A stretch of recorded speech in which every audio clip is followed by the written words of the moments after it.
Bienvenidos exploradores del más allá. El día de hoy les presentamos un episodio especial por la conmemoración de la Semana Santa, en el que descubriremos algunos de los misterios y hechos extraordinarios que podemos encontrar en la Biblia y el probable vínculo de sus personajes más importantes como Noé, Moisés o el propio Jesús de Nazaret con el fenómeno OVNI y la presencia de seres extraterrestres en nuestro planeta. ¿Nos acompañas?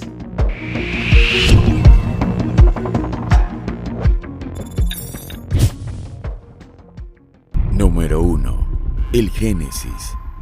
El primer libro de la Biblia, conocido como el Génesis, es el primer texto del Antiguo Testamento. Allí se narra el origen del mundo y cómo Dios creó al hombre y a la mujer, poblando la faz de la tierra. Si bien todos conocemos esa historia, hay algunos hechos que llaman por demás la atención, como ya hemos hablado en nuestro especial anterior. Si no lo has visto, te invitamos a que lo hagas. Al parecer, la tierra estaba poblada por una raza de gigantes, los Nefilim. Ellos eran hijos de las mujeres de la tierra y los vigilantes, unos ángeles caídos. Su tarea era observar y vigilar a los humanos e informar acerca de su progreso. Sin embargo, no podían interferir en la evolución humana, por lo que decidieron ignorar la orden de Dios y desafiarlo, lo que tuvo desafortunadas repercusiones tanto para ellos como para la humanidad. Uno de los pasajes bíblicos donde nombran alguna de estas repercusiones es en Génesis 6, que dice que había gigantes en la tierra en aquellos días, y también después, que llegaron los hijos de Dios a las hijas de los hombres, y a éstas les engendraron hijos. Aquí claramente hace referencia a los ángeles caídos. Ellos tuvieron relaciones con las mujeres humanas, y estos engendraron a los llamados Nefilim, humanos híbridos de gran estatura, con mucha fuerza. Esto creó un caos en la humanidad, en donde la maldad se incrementó, y esto provocó el enojo de Dios. Podemos decir que según las Sagradas Escrituras, la mezcla genética de estas razas provocó no solo el enojo de Dios, sino la orden de acabar con esa incipiente humanidad. Y no tuvo una mejor idea que enviar una gran inundación, pero no sin antes de asegurar que un arca lleve lo necesario para el comienzo de una nueva humanidad, más pura. Así, de la mano de Noé, se evitó que este cataclismo acabara con todo vestigio de vida. Para el ecologista y ambientalista estadounidense Alice Silver, cree que los humanos no somos de este planeta y que nuestra evolución se dio en otro. Ha recolectado evidencia científica para probar esta hipótesis y responder por qué los humanos tenemos tantas enfermedades y problemas en adaptarnos a nuestro propio planeta. Si te interesa saber más sobre esto último, en nuestra serie Uncover hemos creado un video completo sobre esta teoría. Te invito a que lo veas. Por otro lado, el polémico autor y uno de los pioneros de la teoría de los antiguos astronautas, Zecharia Sitchin, afirma que estos ángeles no eran otros que los bien conocidos Anunnakis, que llegaron a la Tierra en busca de mano de obra, por lo que no era bien visto que se mezclaran con la humanidad primitiva. ¿Quiénes son estos misteriosos gigantes, fruto de la mezcla de los ángeles y las mujeres? ¿Es esta parte de la Biblia testimonio de una hibridación entre humanos y seres extraterrestres? Cuéntame, ¿tú qué crees? Los ángeles caídos.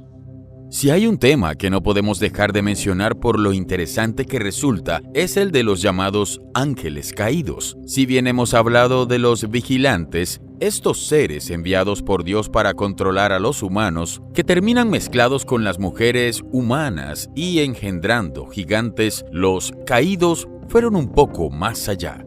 Los ángeles caídos son en realidad los primeros ángeles que Dios creó, pero que se alejaron de Él y comenzaron a cuestionarlo, lo que motivó que fueran desterrados del cielo y muchos de ellos enviados al infierno. A estos se les conoce como caídos de Dios o demonios, como creen algunos.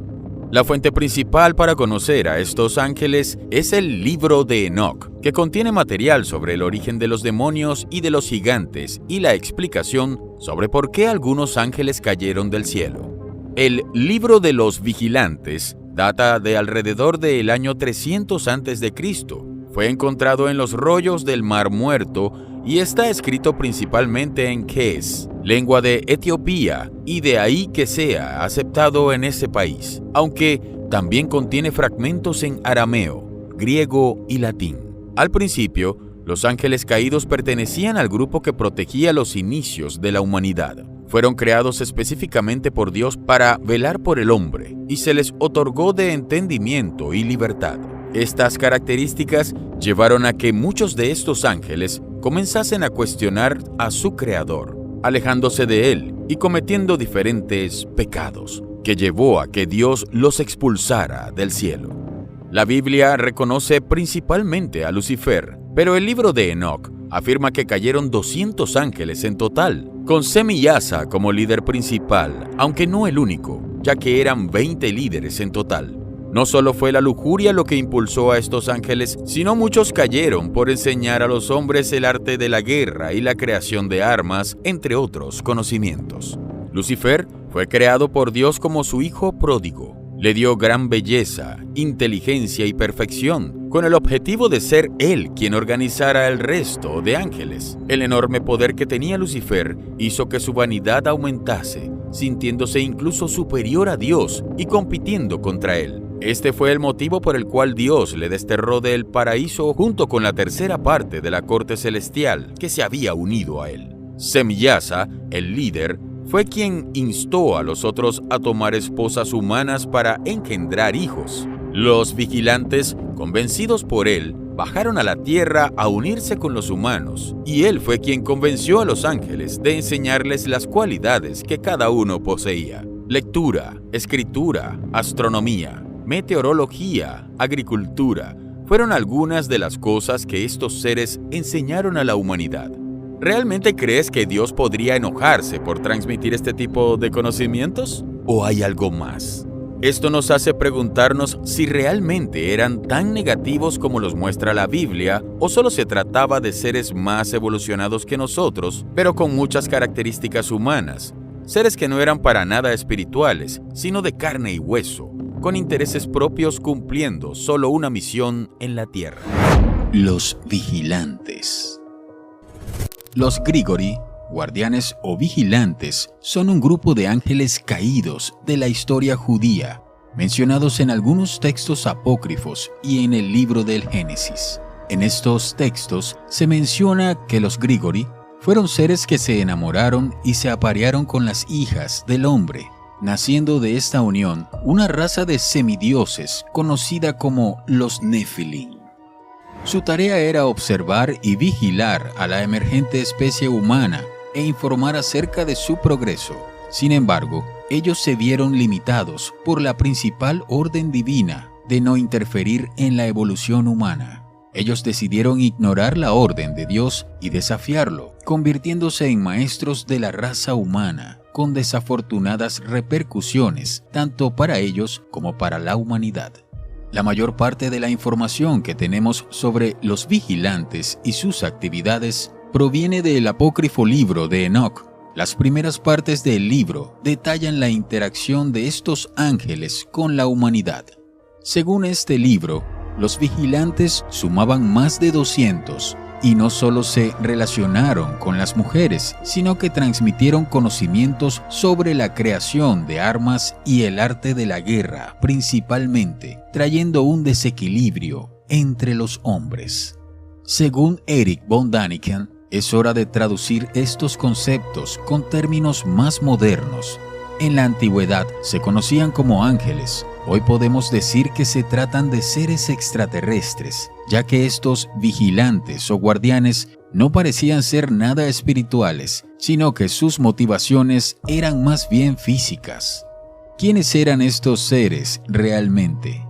¿Los ángeles del pasado son en realidad extraterrestres? ¿Tú qué crees? Número 10. Los Nefilim. Los Nefilim eran, según el relato bíblico, una legendaria raza de gigantes híbridos surgidos como resultado de la unión antinatural entre ángeles malvados y mujeres humanas, quienes se habrían extinguido posteriormente durante el diluvio universal. Hace más de 60 años, en las cuevas de Qumran, encontraron casi 1000 antiguos rollos de papiro que ofrecen sorprendentes revelaciones sobre el pasado de la humanidad. Pero los arqueólogos quedaron confundidos al encontrar un texto inusual entre dichos rollos, un documento que ofrece pistas sobre la desaparición de los llamados Nefilim, al que se ha llamado el Libro de los Gigantes. El texto trata sobre los hijos de los guardianes, sobre sus vidas en la tierra y nos narra los atroces crímenes que cometieron, como asesinar humanos y alimentarse de su carne. Por eso mismo es que Dios decide que la tierra debe ser purificada y escoge un hombre para reiniciar la humanidad. Este hombre fue Noé. La Biblia hace varias referencias a los Nefilim, sobre todo en el libro del Génesis, pero la mayor parte de la información relativa a estos gigantes procede del libro de Enoc. Según menciona el libro, durante este tiempo, nuestro planeta también estuvo habitado por los ángeles, que interactuaban libremente con los seres humanos y que finalmente provocaron un mestizaje al unirse con las hijas de los hombres, dando origen a esta raza de híbridos demasiado fuertes y gigantescos. Pero, ¿por qué habrían hecho estos ángeles o demonios tal cosa? La Biblia no responde a nuestra pregunta, pero teniendo en cuenta que los ángeles rebeldes, también conocidos como ángeles caídos o demonios, son seres malvados, una posible explicación podría ser la de querer contaminar nuestra genética y así evitar la llegada del Mesías a nuestro mundo. Sin embargo, hay quienes aseguran que los Nefilim podrían tratarse de seres extraterrestres. Esta teoría se basa en que la palabra Néfila era empleada por los arameos para referirse a la constelación de Orión. Por tanto, estos seres procederían de dicha constelación. El libro de los gigantes está compuesto por diferentes pergaminos y muchos de ellos, por desgracia, están incompletos, por lo que hay muchas partes de la historia que no han podido descifrarse en su totalidad.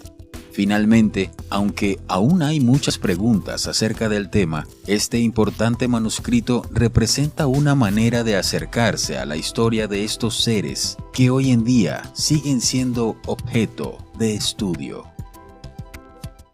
Desde los tiempos de los titanes de la mitología griega, pasando por los patagones de Sudamérica o los Cite-Cat de América del Norte, muchas civilizaciones antiguas alrededor del mundo nos hablan de sus mitos y leyendas, de la existencia de estos gigantes. Algunos incluso aseguran haber encontrado sus restos, como el esqueleto de Cap Duan, de 3,66 metros de alto, o los restos de un gigante de 7 metros de altura, que encontró el sacerdote Carlos Baca Alvarado en Ecuador. Es posible que estas criaturas no fueran producto de la imaginación de estas civilizaciones, sino que en realidad existieron y poblaron nuestro planeta. Enoc, el primer abducido. En la Biblia hay muchos personajes que presenciaron y vieron cosas extraordinarias, pero algunos han sido censurados debido a que sus escritos tocan intereses ocultos. Uno de ellos es Enoc, el bisabuelo de Noé, cuyo nombre aparece mencionado muy poco en la Biblia, pero que tiene en su haber al menos 5 textos escritos que cuentan increíbles eventos sucedidos tiempo antes del propio diluvio universal. Estos textos no fueron incluidos en la Biblia porque la Iglesia los considera apócrifos. Por tanto, fueron resumidos en un solo libro llamado el Libro de Enoc, en el que se describen permanentes contactos con seres superiores, ángeles o extraterrestres, y se puede evidenciar claramente abducciones a los primeros habitantes de la Tierra. Los textos que se han podido reconstruir desde unas piedras cuneiformes contienen párrafos en los que describe el primer contacto de Enoc con los ángeles a quienes él llamaba los vigilantes, pero que claramente se refiere a seres extraterrestres que lo eligieron a él como el único mortal con el que se comunicaban. En uno de estos textos encontramos el siguiente pasaje. Estando solo en morada, Aparecieron ante mí 2 hombres de gran estatura. Sus rostros brillaban como el sol, sus túnicas y sus voces eran magníficas. Enoc los describe como hombres, no se refiere a ellos como ángeles, pero además de ello, en otra sección del texto se lee el siguiente párrafo, aún más interesante y concluyente. Y llegó otro ejército de carros, y sobre ellos había hombres montados, y se movían sobre los vientos del cielo del oriente y de occidente hasta mediodía. Se oía el rodar de sus carros, y sentí mucho temor. ¿Les resulta familiar la descripción de estos supuestos carros? Estos seres no solo contactaron con él para darle mensajes, sino que también lo hicieron subir a la fuerza en uno de sus carruajes en los que se transportaban. En un párrafo del libro narra que fue llevado a un palacio flotante, como de cristal, con placas de vidrio en el suelo que le permitían ver las estrellas que atravesaban. ¿Acaso fue Enoc arrebatado por seres extraterrestres? Y de ser así, ¿este hecho le permitió acceder a un conocimiento superior? Es evidente que al ser tecnología avanzada para su época, lo haya descrito de tal manera, debido a que era algo que no podía comprender. ¿No te parece? Matusalén. Todos hemos oído hablar de Matusalén, y es que su nombre es muy conocido, ya que se cree es una de las personas más longevas de los textos bíblicos. Era el abuelo de Noé, y es la persona más longeva que se menciona en el Antiguo Testamento, ya que vivió 969 años. Además, falleció el año del mismísimo diluvio universal. Al parecer, luego de este gran cataclismo, Dios limitó la edad de los hombres a un máximo de 120 años, un promedio bastante elevado en comparación con la actualidad. En el Génesis se le menciona como hijo de Enoc y padre de Lamec, y este a su vez era padre de Noé, a quien engendró con 187 años. Según el demógrafo James Vaupel, la esperanza de vida comenzó a aumentar en 1840 con la disminución de la mortalidad infantil y la mortalidad adolescente, y ha continuado imparable, en un aumento medio de 2 años y medio cada década. Con el alargamiento de la vida madura, para Vaupel, la esperanza de vida de los niños nacidos tras el año 2000 llegará a 100 años en el siglo XXII. Pero aquí estamos hablando de personas que vivieron casi 1000 años. ¿De qué se trata todo esto? De por sí, su padre Enoc no era para nada un personaje común y corriente, descendiente de Seth, hijo de Adán. Según las escrituras, Enoc anduvo con Yahvé y desapareció porque Yahvé se lo llevó. Es decir, y como afirma justamente el libro de Enoc, se trataría del primer abducido del Antiguo Testamento. Por razones obvias, este libro no forma parte del canon de la Biblia cristiana, solo lo podemos encontrar en la Iglesia Ortodoxa etíope. Sin embargo, se hace mención de Enoc en muchos versículos de la Biblia cristiana. Este libro contiene material único sobre los orígenes de los demonios y Nefilim. Cuenta el por qué algunos ángeles cayeron del cielo y da una explicación de por qué el diluvio era moralmente necesario. Pero volviendo a la larga vida de los primeros patriarcas, en el Génesis podemos leer lo siguiente. Vivió Matusalén 187 años y engendró a Lamec. Y vivió, después que engendró a Lamec, 782 años y engendró hijos e hijas. Fueron, pues, todos los días de Matusalén 979 años y murió. Según la Biblia, Dios creó a los primeros humanos, Adán y Eva, sin pecado y con la capacidad de vivir para siempre. Pero al desobedecer a Dios, perdieron todos sus beneficios, por lo que sus mentes y cuerpos cambiaron profundamente para siempre. Muchos personajes del Antiguo Testamento vivieron muchos años y, como dijimos anteriormente, la expectativa de vida cayó luego del diluvio universal. ¿A qué se debió? ¿Cómo es posible que estas personas vivieran tantos años? ¿Acaso es prueba de una modificación genética? Noé y el diluvio universal. Una de las historias más conocidas de la Biblia es la de Noé y el diluvio universal.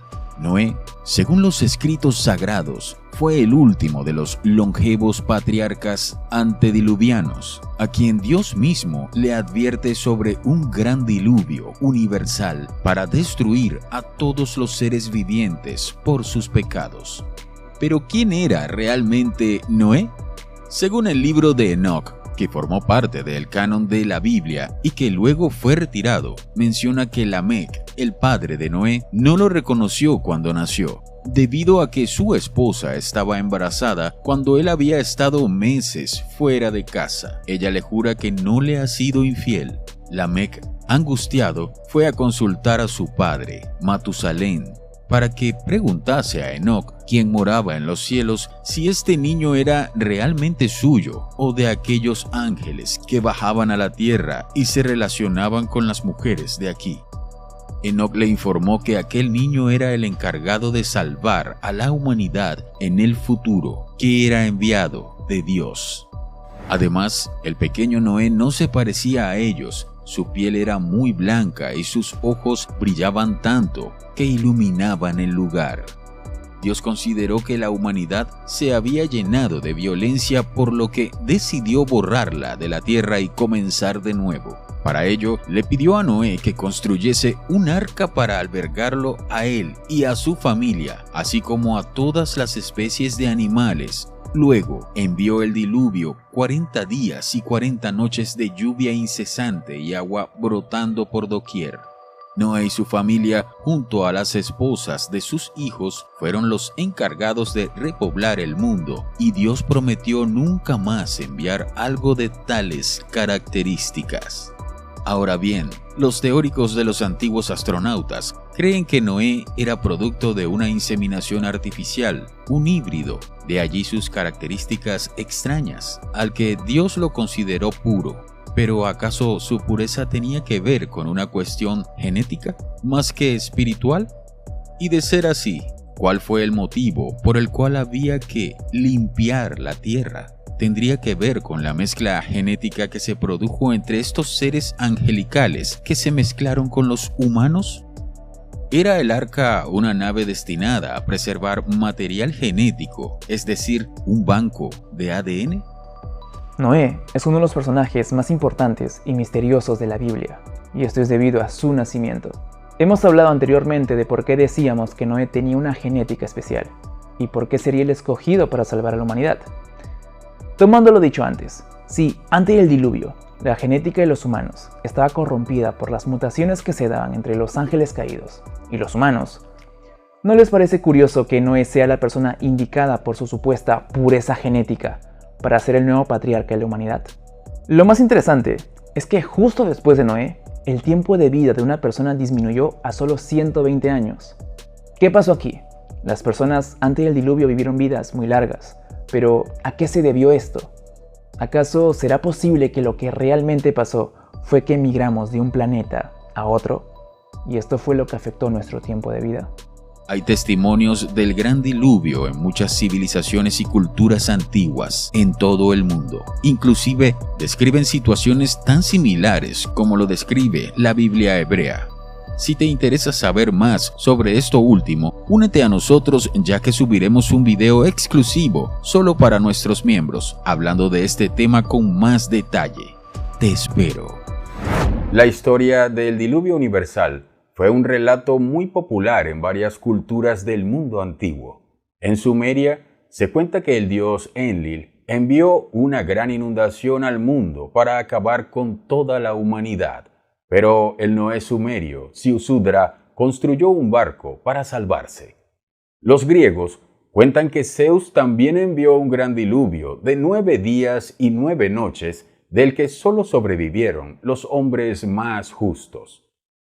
Los chinos hablan de la gran inundación de Gunyu. Lo mismo sucede en las escrituras védicas de la India y en las tradiciones mayas, mapuches e inca.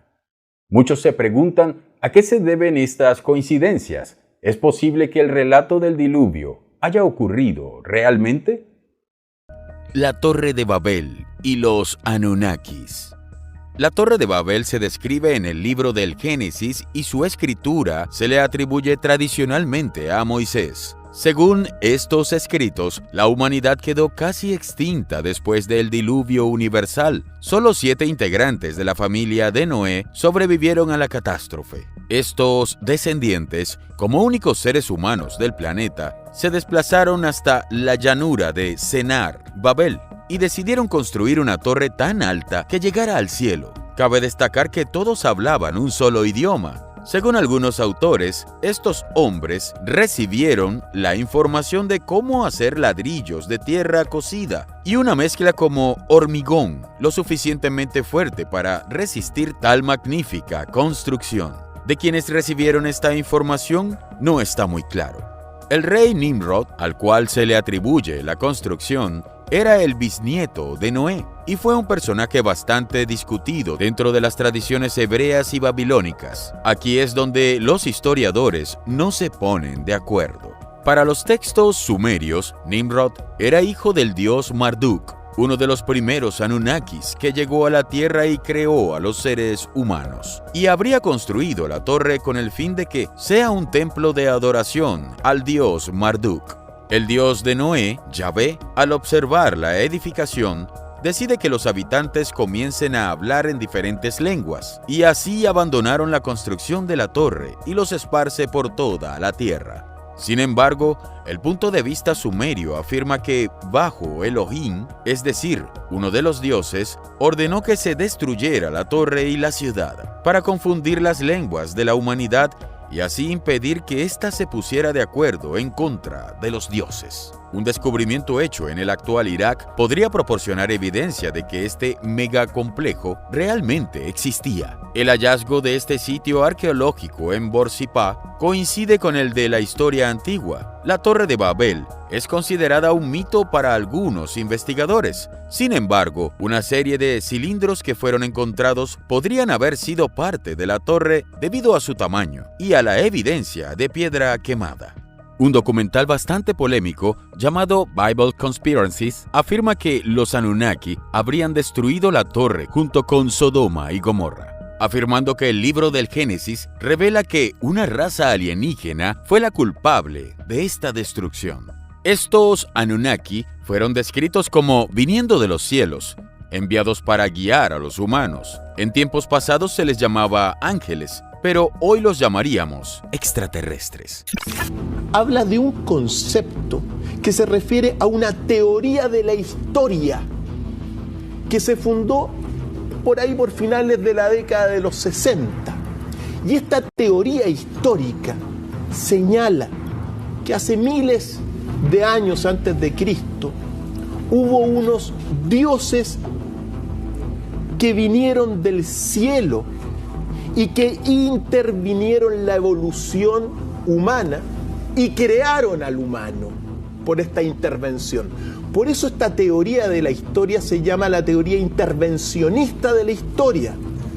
Dioses o alienígenas ancestrales. ¿De otro planeta? Que llegaron de otro planeta, de las estrellas. ¿De otra civilización? En barcos volantes bajaron a la Tierra e intervinieron la evolución humana y nos crearon. Esa es la teoría. Esa es la teoría, por lo tanto, los alienígenas ancestrales son los dioses de la antigüedad que intervinieron en la historia y nos formaron a nosotros para trabajar para ellos. Inanna es una de estas diosas de la antigüedad, particularmente de la región de Sumeria. Es el arquetipo de la diosa madre de la antigüedad. Fijémonos bien, tiene una fisonomía humana, sí, porque estos alienígenas ancestrales son parecidos a los humanos. Comparten los mismos defectos y las mismas virtudes de los humanos, pero fijémonos también en este caso porque las piernas de Inanna, los pies de Inanna, son pies de un ave y también tiene alas.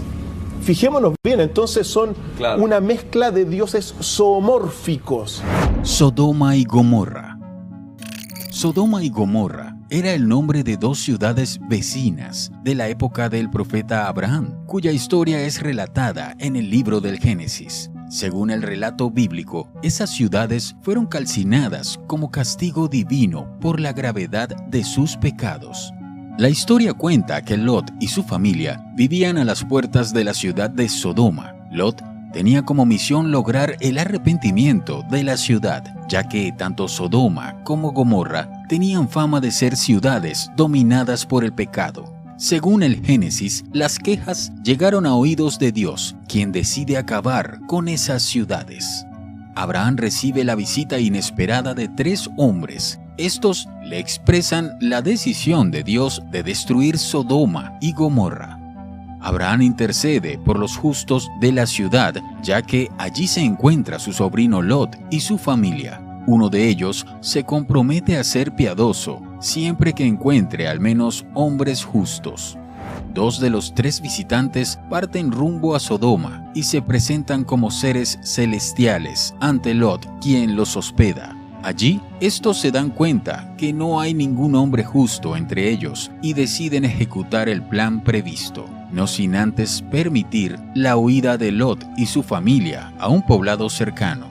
Finalmente, sobre Sodoma y Gomorra cae una lluvia de azufre que calcina ambas ciudades hasta los cimientos. En el camino, la mujer de Lot mira hacia atrás y queda transformada en estatua de sal. ¿Tienes alguna explicación para una devastación de 2 ciudades? O sea, lo único que me hace una referencia desde lo contemporáneo es una bomba. Una bomba, y particularmente una bomba atómica. Claro. Cuando se dice, por ejemplo, azufre y fuego, el azufre también lo dan los volcanes. Pero esa calcinación, la única explicación desde este punto de vista moderno, actual, es que ahí se lanzó una bomba atómica.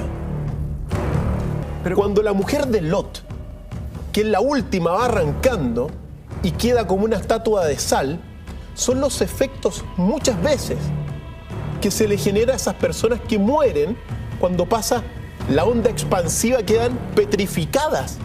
Lo que ocurrió hace miles de años en Sodoma y Gomorra, el castigo de Dios Yahvé, fueron unas bombas atómicas desde mi punto de vista. Es posible que la historia de Sodoma y Gomorra descrita en la Biblia sea realmente la descripción de una explosión nuclear similar a la que se describe en el escrito hindú, el Mahabharata. En uno de los poemas se puede leer con atención la descripción perfecta del uso de armamento claramente militar y nuclear. Es sorprendente que un texto tan antiguo hable de estas cosas. Incluso utilizan términos relacionados con instrumentos voladores a modo de naves que poseen proyectiles de largo alcance. ¿Son estas historias evidencia del uso de tecnología avanzada en tiempos remotos? La escalera de Jacob. Jacob es otro de los patriarcas más conocidos de los textos bíblicos. Su vida estuvo muy ligada a los mandatos de Dios. Hijo de Isaac y nieto de Abraham, se dice que compró su primogenitura por un plato de lentejas a su hermano Esau, su gemelo. Jacob desea ser el hermano mayor para obtener los beneficios que esto le brindaba. Engañó a su padre para que le diera su bendición, lo que provocó la ira de su hermano. Esto provocó la huida de Jacob, que durante sus viajes experimentó algunas situaciones muy interesantes. Una de ellas es la historia de la escalera de Jacob. Se cuenta que mientras dormía, Jacob tuvo un sueño con los ángeles de Dios que ascendían y descendían de una escalera que descansaba sobre la tierra con su cima alcanzando el cielo. Algunas interpretaciones sugieren que los ángeles y el Señor eran extraterrestres que se habían llevado a Jacob para instruirle y difundir el nombre de Dios. Mientras Jacob miraba a los ángeles trabajando, una voz sonó y Jacob pudo ver que el Señor estaba sobre él en los cielos. Si nos ponemos a analizar en los versículos del Génesis 28, podremos darnos cuenta que lo que realmente estaba viendo Jacob era una plataforma de una nave espacial que había descendido en ese momento en la tierra. La Biblia lo menciona como un sueño, pero ¿qué tal si no es así? Por otro lado, otro evento bastante particular ocurrió a orillas de un río. Durante su viaje de regreso a Canaán, lucha con un ángel hasta el amanecer. El texto lo llama un varón. Este le pregunta por su nombre, lo cual responde Jacob, lo que el ángel le dice que ese no sería más su nombre, sino Israel. Luego el ángel le bendice y se marcha sin identificarse. Aparentemente, Elohim le dio la orden de tener muchos hijos y descendientes, ya que de él saldrá una nación y muchos pueblos. Hipotéticamente hablando y con las herramientas actuales, la regresión hipnótica habría desbloqueado lo que realmente sucedió mientras dormía. ¿Qué era esta estructura que observó? ¿Quiénes eran estos seres que dirigían las voluntades de los hombres de esos tiempos? Difícilmente lo sepamos. El Éxodo. El Éxodo es el segundo libro de la Biblia. Se trata de un texto que narra cuando los israelitas dejaron la esclavitud en Egipto, guiados por Moisés, con la ayuda del mismísimo Dios. La historia del Éxodo y Moisés comienza cuando aparece el ángel del Señor. Este le habló desde un arbusto o zarza en llamas, en medio del desierto. Se le encomendó que sacara a los israelitas de Egipto y aparentemente se le dieron poderes inusuales para hacer esto. En ningún momento la historia del Éxodo es ordinaria, pero cada vez se vuelve más llamativa. La Biblia narra que cuando el faraón dejó ir al pueblo, Dios dirigió el pueblo hacia el Mar Rojo. Pero, ¿qué se quiere decir con que Dios dirigió a los israelitas? Bueno, pues el Señor fue delante de ellos de día en una columna en forma de nube para guiarlos por el camino, y de noche en una columna en forma de fuego para darles luz, para que puedan seguir caminando tanto de día como de noche. Y esta no se apartaba del pueblo. ¿Será acaso que Dios condujo a los israelitas por medio de un objeto volador no identificado? Creo sinceramente que se trataba de un ovni muy peculiar, que se apagaba durante el día y brillaba de noche. Proporcionaba una luz al campamento que estaba debajo. Prácticamente, esto era como un dron de Dios que servía para guiar a su pueblo. Recordemos también cuando Moisés alzó su mano sobre el Mar Rojo, y el Señor, por medio de un fuerte viento que sopló toda la noche, hizo que el mar retrocediera, y fueron divididas las aguas para así cruzar y evitar que los egipcios los atrapen.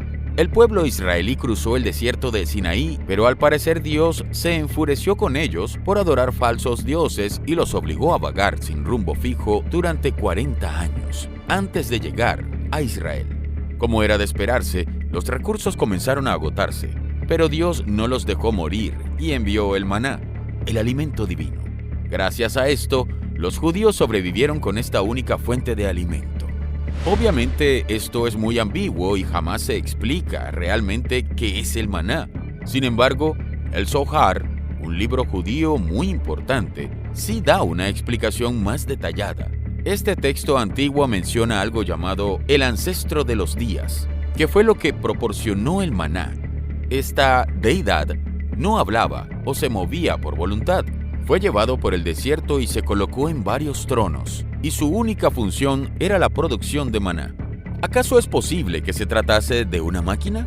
Según la descripción del antiguo texto, la máquina capturó el aire húmedo del amanecer y lo condensó en una parte similar a una cúpula. Este se mezcló con algas, las cuales se trataron con energía para acelerar su crecimiento. Lo más interesante se da cuando Moisés asciende al monte Sinaí a buscar las tablas de la ley. La Biblia describe que todo el monte Sinaí humeaba porque el Señor había descendido sobre él en fuego y el humo subía como de un horno, y todo el monte se estremecía en extremo. El sonido iba en aumento y Moisés hablaba y Dios le respondía con voz de trueno. Entonces Dios descendió sobre el monte Sinaí, específicamente sobre la cumbre del monte, y llamó el Señor a Moisés para que subiera a la cumbre. Extraño, ¿verdad? El fuego, el humo, los truenos y relámpagos, como de un horno, voz de trueno. ¿Y si en realidad era una nave espacial lo que descendió? ¿Y la voz tipo trueno era en realidad un tipo de bocina? Tecnología muy avanzada que nuestros ancestros consideraron divino.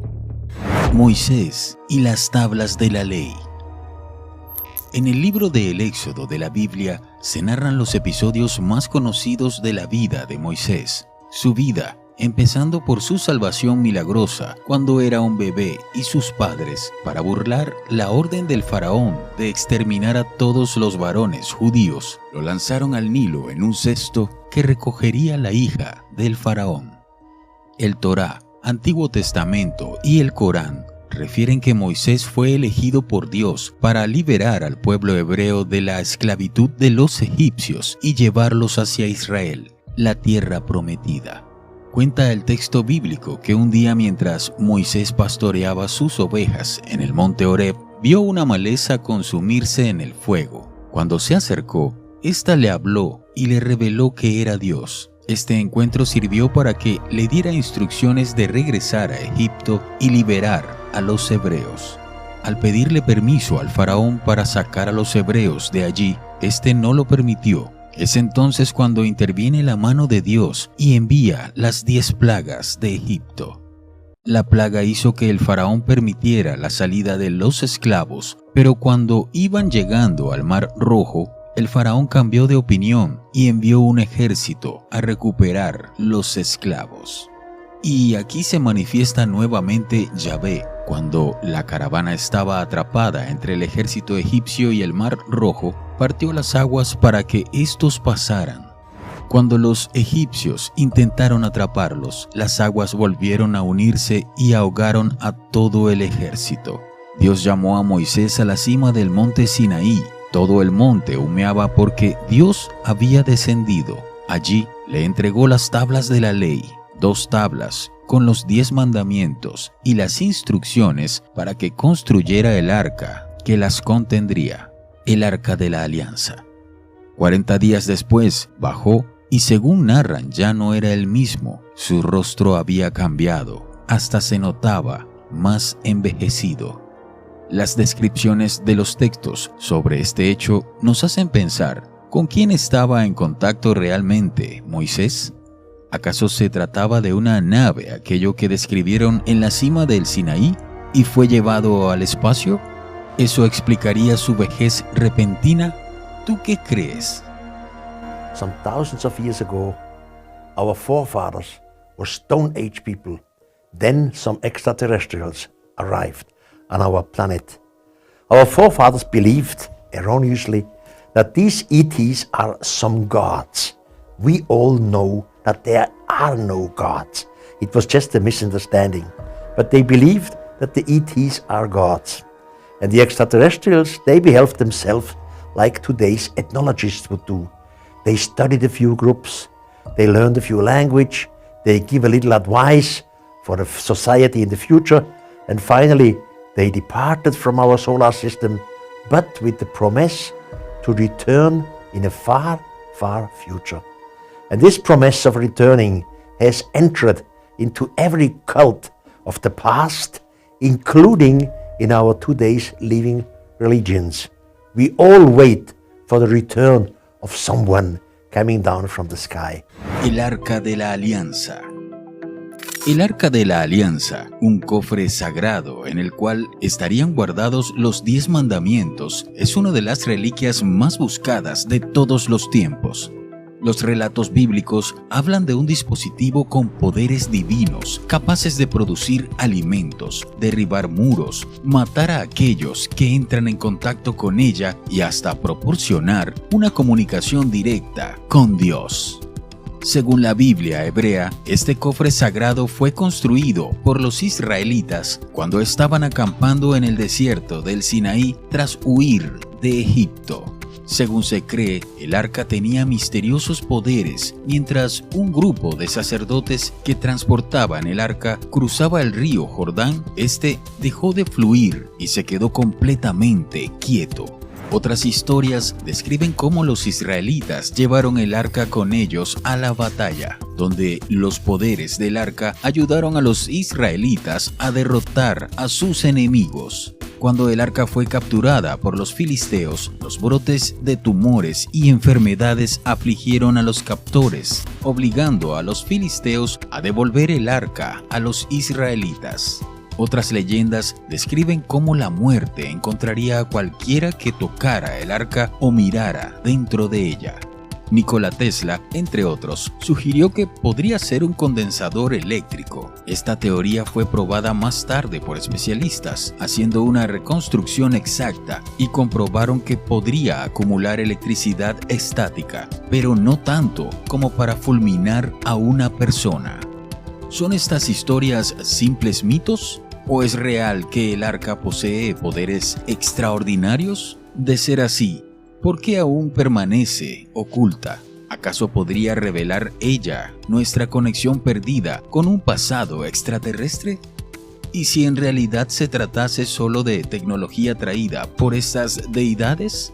De ser así, ¿por qué Dios mandó a construir el arca con construcciones tan específicas? ¿Por qué tanto detalle en ello? ¿Acaso hubo algo más tecnológico ahí? Se dice que el arca puede estar en pasadizos secretos bajo el templo de Jerusalén, donde no se permite excavar, o en la iglesia de Santa María de Sion en Aksum, Etiopía, donde existe el único culto al arca de la alianza en el mundo, pero nadie puede acercarse. David y Goliat. En la tierra de Israel hubo una guerra. El rey Saúl y los israelitas estaban peleando contra los filisteos. Estos tenían un guerrero gigante llamado Goliat, a quien los israelitas temían mucho. Goliat gritó a los israelitas que eligieran a un hombre que peleara con él, pero nadie quería pelear con el gigante. Los desafiaba todas las mañanas y todas las noches durante 40 días, pero ninguno de los israelitas quería pelear. Goliat medía 2,90 metros de altura, llevaba una armadura que pesaba más de 50 kilos, simplemente su espada pesaba más de 6 kilos. Todo su cuerpo estaba cubierto de acero, excepto su frente. El improvisado adversario del gigante fue David, un joven pastor israelita de la tribu de Judá, que más tarde se convertiría en rey. A diferencia de Goliat, era ágil y veloz y tan solo disponía de un trozo de tela y una cuerda que a modo de onda le permitía lanzar piedras a gran distancia. Cuando se enfrentó con el filisteo, el gigante no paraba de gritarle que dejara de moverse y que se acercara más, lo cual trataba de evitar David por todos los medios. Cuenta la Biblia que, en contra de todo pronóstico, la piedra de David impactó en la frente de Goliat, que se acabó desplomado. Acto seguido, el pastor le cortó la cabeza con la espada del filisteo. Se han encontrado vestigios de la existencia de gigantes en excavaciones arqueológicas recientes. ¿Es evidencia de gigantes en tiempos bíblicos? Según la Biblia, los hijos de Dios descendieron sobre las hijas de los hombres y procrearon gigantes. ¿Quién era este hombre de casi 3 metros? Hay leyendas de gigantes en todas las culturas y civilizaciones antiguas alrededor de todo el mundo. ¿Es posible que seres extraterrestres hayan querido modificar nuestra genética desde tiempos remotos? ¿Con qué propósito? El profeta Elías. Elías fue uno de los profetas más importantes en la tradición israelí. Es conocido por sus predicciones, algunas siniestras advertencias sobre el futuro y aseguró la llegada de seres luminosos caídos del cielo. Los encuentros con estos seres son los que le permiten recibir esta información, como una sequía que devastaría a Israel y provocaría hambruna. Según textos bíblicos, más específico, en Segunda de Reyes, capítulo 2, versículo 11, menciona que un día, caminando con su discípulo Eliseo, un carro de fuego con caballos de fuego se colocó entre ellos, y Elías subió al cielo en un remolino. Eliseo lo vio alejarse y no lo vio más. Tomó sus vestidos y los desgarró. Después se recogió el manto que se le había caído, un manto que, según se cree, tenía poderes de sanación, inclusive de resucitar a los muertos. Por lo tanto, se cree que Elías nunca murió. También sobre este arrebato al cielo se han escrito miles de libros sobre el carro de fuego con caballos de fuego, aclarando que era una especie de nave espacial. Para una persona como Eliseo, como Elías, que ve un objeto subir al cielo, ¿cómo uno lo puede describir en la pregunta? Y uno lo describe, si uno estuviese ahí, si no conociera el gas, si no conociera, y lo único que tuviera son los carros tirados a caballos. La explicación que uno encuentra en este pasaje es que en el fondo lo está describiendo con lo que él conocía, que eran caballos y carros. Pero en este caso, como muestra estas imágenes, carros hacia el cielo. Y cuando algo se lo succiona hacia el cielo, ¿qué es? Un torbellino. Pero es un torbellino con carros de fuego. Con carros de fuego. Quiero que me expliques. Acuérdate que las naves espaciales, muchas tienen esta reacción que emiten fuego. ¿Pudo Elías haber sido elegido por seres celestiales para cumplir un propósito sobrenatural? Y de ser así, otra pregunta que surge es que durante tanto tiempo la Iglesia Católica nos ha venido enseñando una versión errónea de la historia. ¿Acaso nos estarán ocultando algo? ¿Con qué propósito? Número 4. La visión de Ezequiel. Ezequiel es una de las figuras más polémicas y debatidas de la Biblia. Para algunos, es el primer profeta que vio a Dios en toda su gloria y esplendor. Para los científicos, su relato es uno de los primeros registros que se tienen de la visita de extraterrestres en el planeta. De los muchos relatos de la Biblia acerca de sucesos extraños y ocurrencias que parecen fuera de este mundo, la historia de Ezequiel es una de las más fascinantes, especialmente si lo vemos desde el punto de vista de la tecnología actual. Cuando interpretamos los textos bíblicos desde esta perspectiva, nos imaginamos la posibilidad de que nuestros ancestros hayan sido visitados por una raza superior en lugar de por dioses. Esta teoría interpreta la visión de Ezequiel acerca de la Merkabah o el carruaje con ruedas como una posible nave o cápsula espacial usada por una especie avanzada para contactar a los humanos. El escritor ufólogo suizo Erich von Däniken es uno de los mayores exponentes de esta teoría y proveyó un argumento muy convincente sobre la interpretación alternativa al libro de Ezequiel. Tan convincente fue que hasta revirtió entera la tesis de un científico de la NASA que intentaba desacreditarlo. La descripción de Ezequiel sobre este carruaje que aterriza suena bastante parecido al aterrizaje de una nave espacial. El viento tempestuoso, el estallido de relámpagos y los fuegos resplandecientes suenan a una nave que desciende para aterrizar y levantar polvo. Es un espectáculo nunca visto por alguien de una era tan primitiva.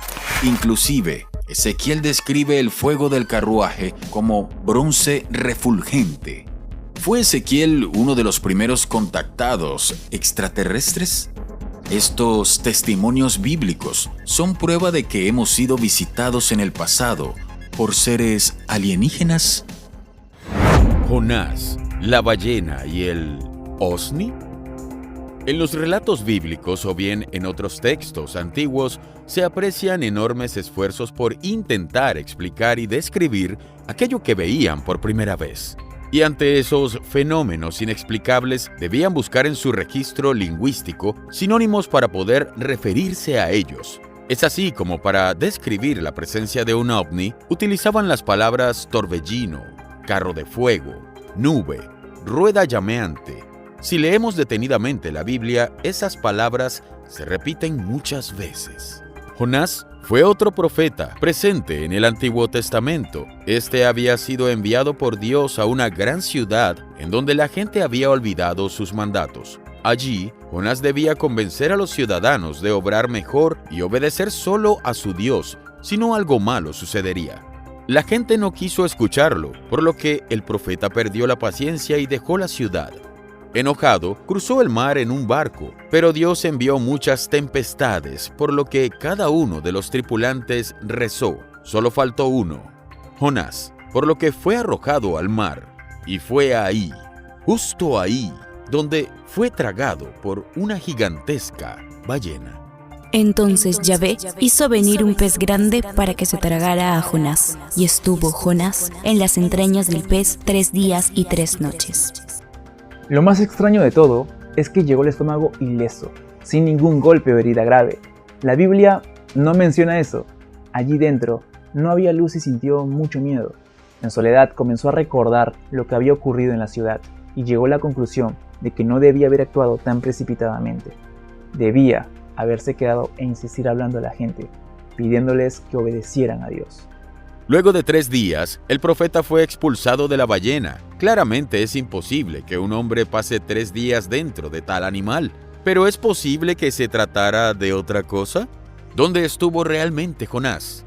¿Podría tratarse de un objeto submarino no identificado? Al parecer, la abducción se produjo porque Jonás desobedeció las órdenes de Dios como una suerte de castigo. ¿Qué crees?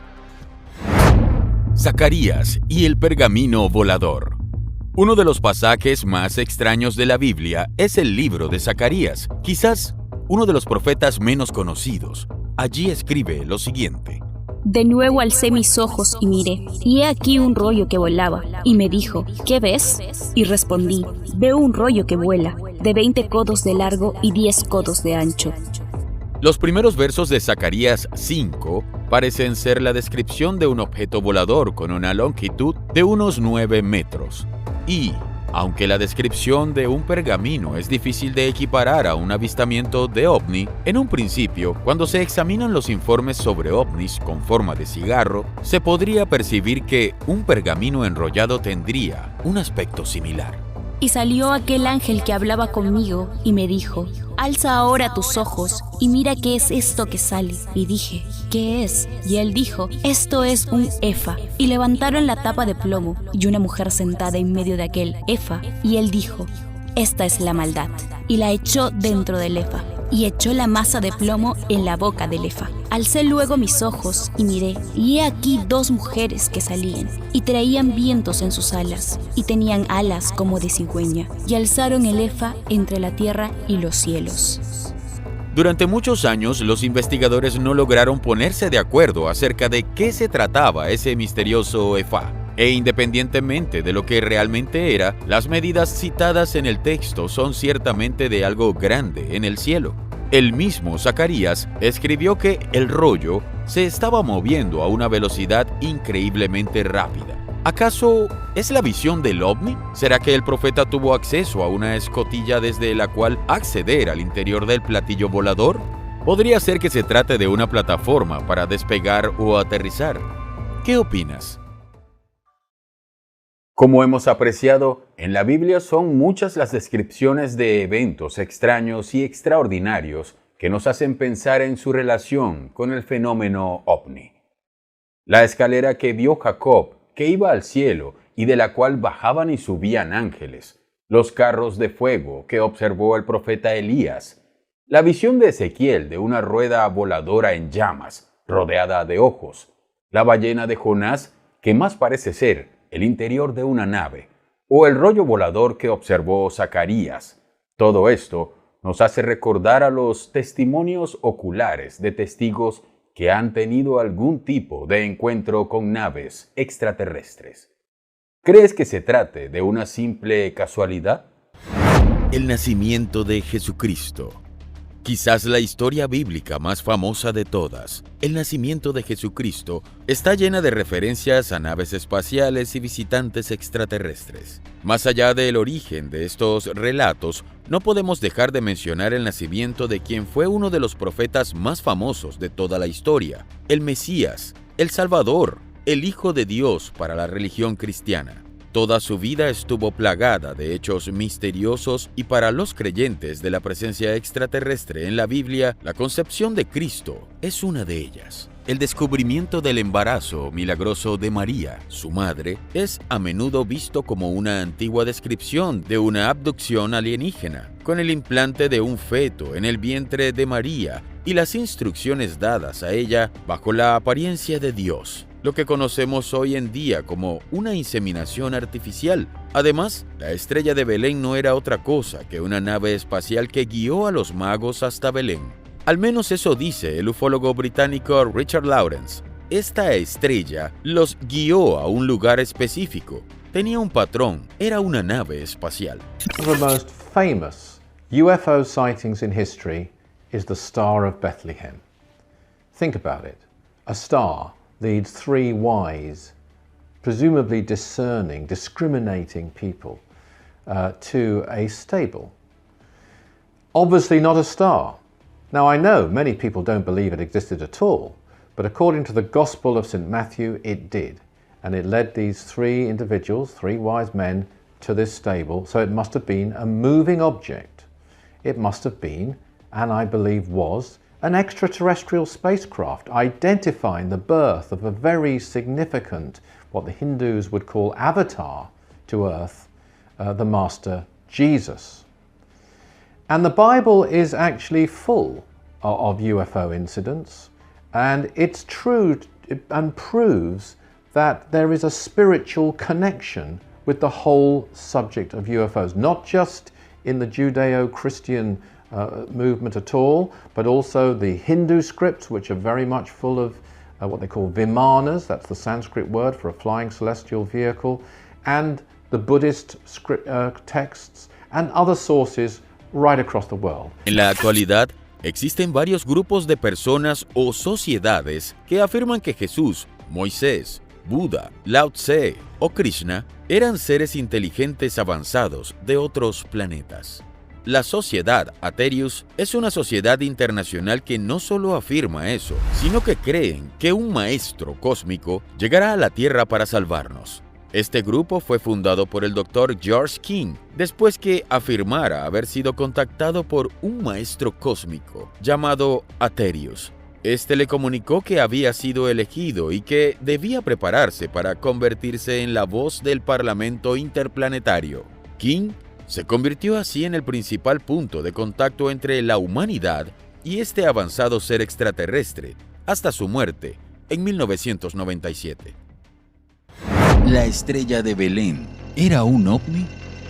Los Reyes Magos, aquellos enigmáticos personajes bíblicos que llegaron de Oriente a Belén durante el nacimiento del niño Jesús, han trascendido las épocas, convirtiéndose en motivo de celebración y curiosidad. No son pocos los científicos que han investigado el tradicional relato, llegando a novedosas conclusiones, aunque poco se sabe de estos misteriosos hombres. Los Reyes Magos de Oriente, denominación que recibían los sacerdotes eruditos en el Antiguo Oriente, que tras el nacimiento de Jesús de Nazaret, acudieron desde Oriente para rendirle homenaje y entregarle regalos de gran riqueza simbólica: oro, incienso y mirra. En los evangelios poco se piensan sus nombres, ni que fuesen reyes, ni que fueran tres. Estos magos eran conocidos por sus conocimientos avanzados de astronomía. Se dice que solo se guiaron a Belén por las estrellas, pero una en particular los guió directamente al pesebre donde se encontraba Jesús. Esta enorme estrella, u ovni, como creen muchos, ya que es imposible que una estrella ordinaria realice esta trayectoria, además de mostrar movimientos inteligentes y proyectar una gran luz sobre el camino, el ufólogo Reinaldo Ríos asegura que de ciertos textos de los evangelios apócrifos se desprende dicha conclusión. Es lo que se lee en el Evangelio de Santiago y que para Ríos coincide con un halo de luz que puede emerger de un ovni. Lo que no sabemos a ciencia cierta es qué fue realmente lo que apareció en el cielo en forma de mensaje guía, y al ser un objeto no identificado, podemos asegurar que la estrella de Belén no fue otra cosa que un ovni, el ovni de la estrella de Belén. ¿El Espíritu Santo fue un ovni? Según la tradición cristiana, Jesús fue bautizado en el río Jordán por su primo Juan, también llamado el Bautista. El Evangelio de San Mateo cuenta que al realizar el rito, el cielo se abrió y el Espíritu Santo bajó sobre el Mesías, adoptando la forma de una paloma.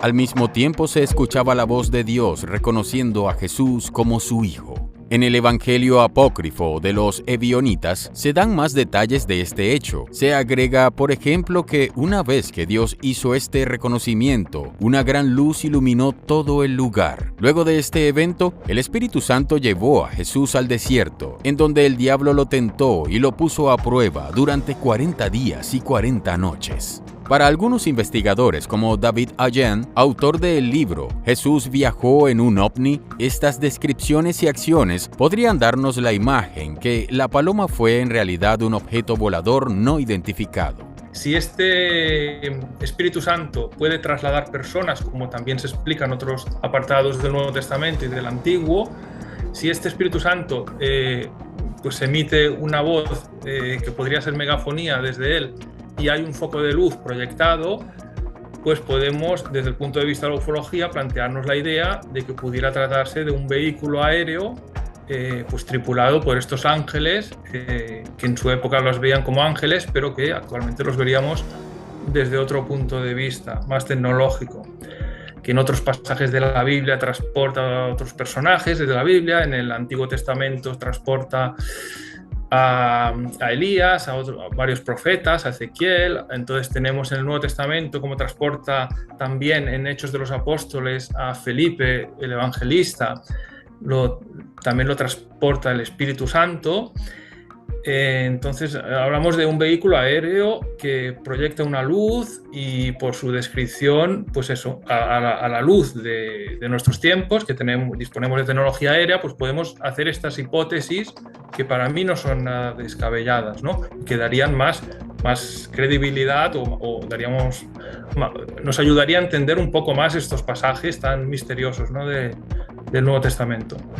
¿Fue acaso la imagen de la paloma solo una forma de interpretar una nave extraterrestre que apareció en el cielo? Quizás sea difícil de imaginar, pero la escena pudo parecer un famoso cuadro del pintor neerlandés Art de Gelder, que data de 1710, llamada El bautismo de Cristo, en que se ve a Jesús frente a una gran multitud en el momento de su bautizo en el río Jordán. Sin embargo, lo que más llama la atención es que en la parte superior se puede ver la imagen clara de un objeto circular luminoso que emite varios haces de luz sobre el Hijo de Dios. La figura nos hace recordar a las actuales descripciones de los típicos platillos voladores. Es probable que alguna civilización extraterrestre haya sido testigo de este acto histórico. Sea como fuere, recientemente el Papa Francisco en una homilía dijo que estaría dispuesto a bautizar a seres extraterrestres y que estos serían recibidos con los brazos abiertos por la Iglesia Católica. Otras ovejas en otros rebaños.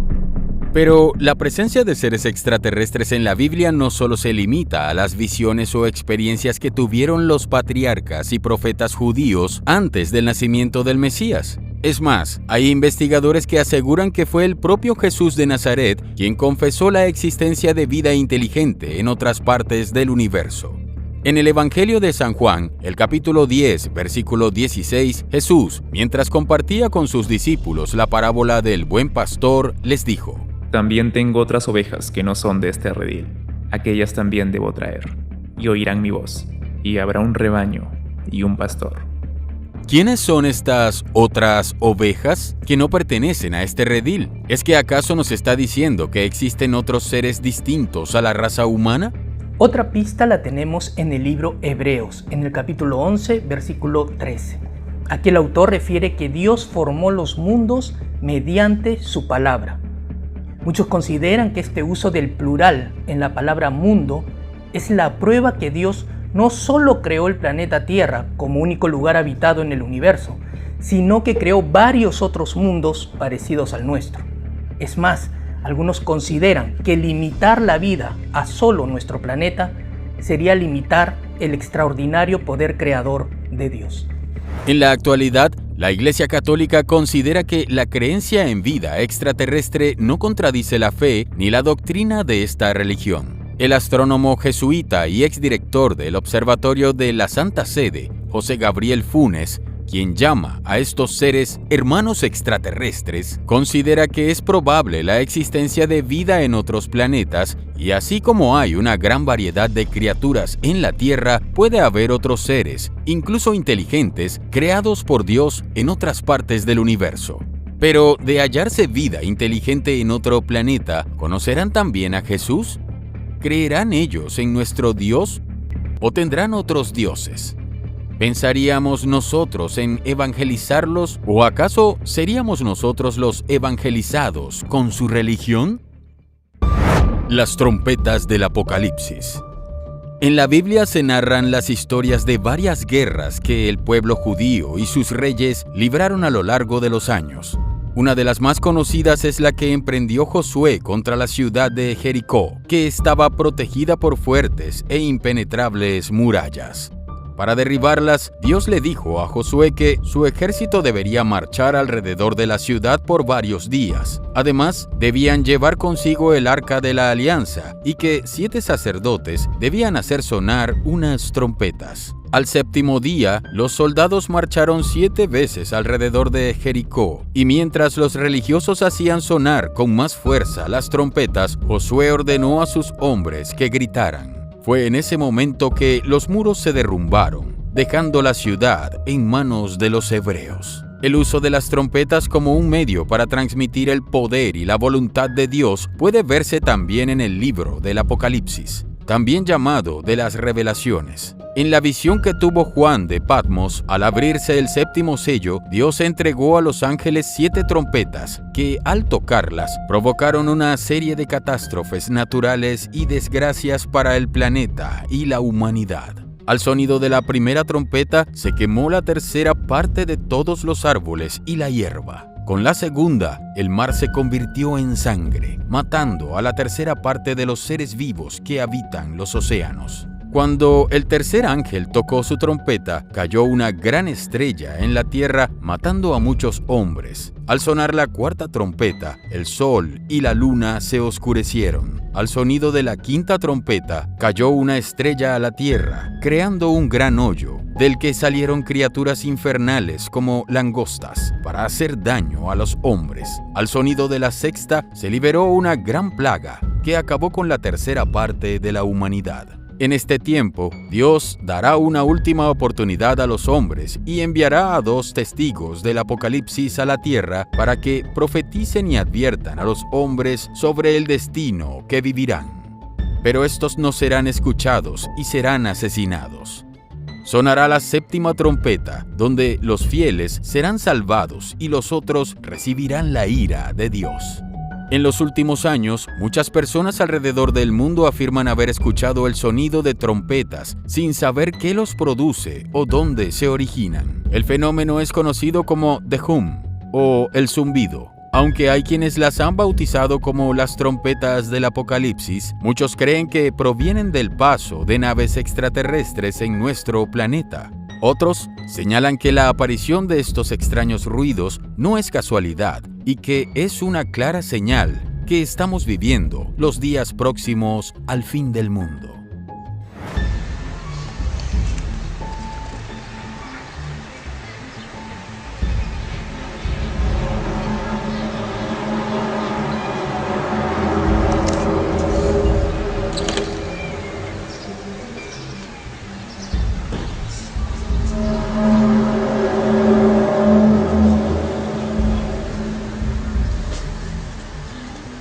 El rapto y las señales del cielo.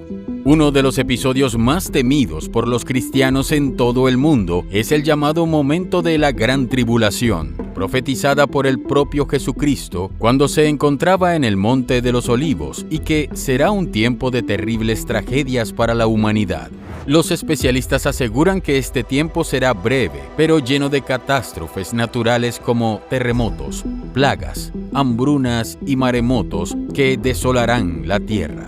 Lo curioso es que las Sagradas Escrituras revelan que poco antes de este periodo se verán en los cielos diversas señales y presagios que darán cuenta que estamos cerca de este terrible momento. Estas advertencias serán vistas por los buenos cristianos como un signo de salvación, mientras que los seres alejados de Dios sentirán gran terror y angustia. Algunos creen que estos símbolos en los cielos se refieren a la aparición de flotillas de naves extraterrestres que llegarían a la Tierra en el llamado fin de los tiempos. Es más, la Biblia menciona que en los años de esta gran tribulación también ocurrirá en el mundo el llamado arrebatamiento o el rapto. Serán raptados de la tierra y ascenderán a los cielos para encontrarse con Dios y vivir en su reino para toda la eternidad. Siguiendo con la teoría extraterrestre, es posible que la aparición de estas naves alienígenas tenga como fin la destrucción de nuestro planeta y luego de ello la abducción o secuestro de los seres humanos que estén más preparados espiritualmente para ser llevados a sus mundos. Muchos creyentes afirman que el incremento de distintos fenómenos naturales cada vez más potentes y destructivos, así como la aparición de nuevas y mortales enfermedades a lo largo del mundo, o la presencia cada vez más masiva de avistamientos y encuentros con ovnis o seres extraterrestres son señales claras que vivimos en la actualidad los años cercanos al juicio final. Pero, ¿cuándo ocurrirá todo esto?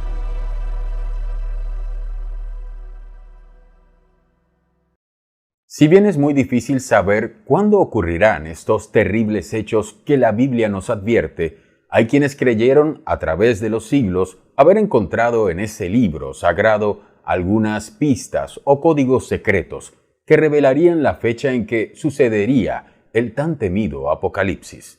Por supuesto, nadie ha logrado acertar en estas predicciones. Por ahora. El fin del mundo está cerca.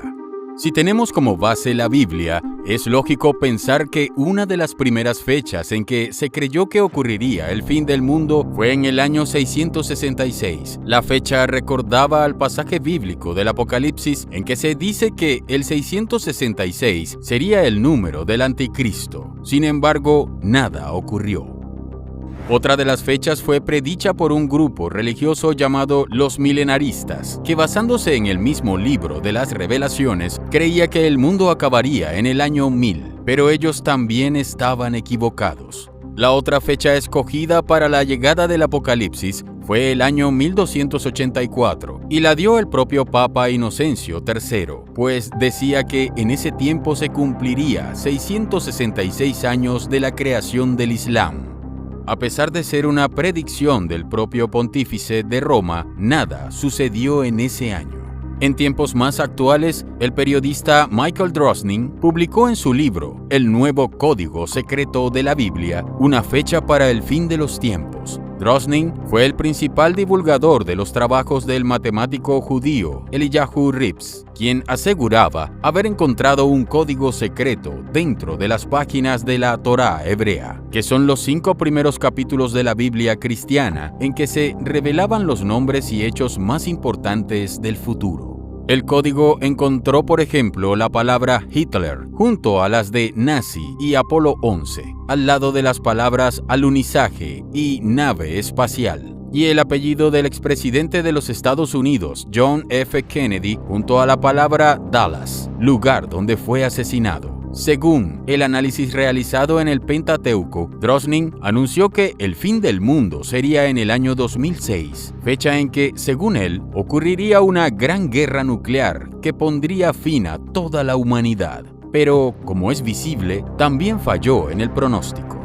Por suerte, a la fecha ninguno de estos grupos o personas han acertado con descubrir la fecha del juicio final. Sin embargo, hay una predicción que pone este fatídico evento a solo unos pocos años de nuestro tiempo. La dio Isaac Newton, genio de la física y las matemáticas, que nació en Lincolnshire, Inglaterra, en 1642 y que es reconocido mundialmente por sus leyes científicas, como la ley de la gravedad, sus descubrimientos, como su conclusión que la luz blanca contenía en realidad todos los colores, y sus inventos, como el desarrollo de la óptica. Sin embargo, lo que muy pocos saben es que por muchos años el llamado padre de la física se empeñó en descifrar los misterios secretos que, según él, permanecían ocultos en la Biblia. Después de estudiar y analizar de manera profunda todos los textos bíblicos, en especial los libros de Daniel y el Apocalipsis, puso como fecha de fin del mundo el año 2060. ¿Habrá encontrado Newton la verdadera fecha del Apocalipsis? Nos quedan menos de 4 décadas para descubrirlo.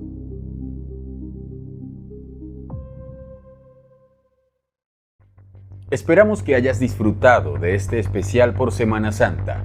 Déjanos en los comentarios sobre qué otros temas te gustaría que hiciéramos un especial como este.